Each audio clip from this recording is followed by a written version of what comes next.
በተክሊል የሚዳሩ ሰዎች በድንግልና ያሉ መሆን ነው ያለባቸው። ይሄንንም ንገሪያቸው፣ ይሄ መሆን አይችልም ብለሽ ቢያቸው ተብሎ ይሄንንም ሁሉ ተናግሬያለሁ። በድንግልና ያልሆኑ ሰዎች ቆርበው ብቻ ነው መውጣት ያለባቸው።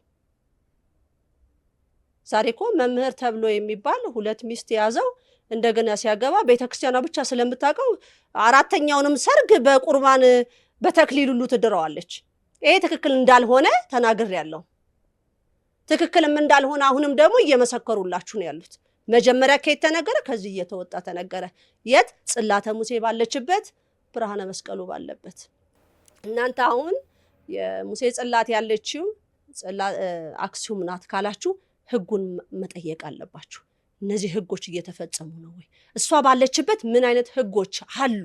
ምንድነው መሆን ያለበት ብላችሁ ደግሞ በጸሎት መጠየቅ አለባችሁ። ስለምትመራ ማለት ነው። ህዝቧን መሰብሰብ ስለምትፈልግ ማለት ነው። እኔ 100% ከዛም በላይ ሆኜ እዚህ እንዳለች ነው የማውቀው ማለት ነው።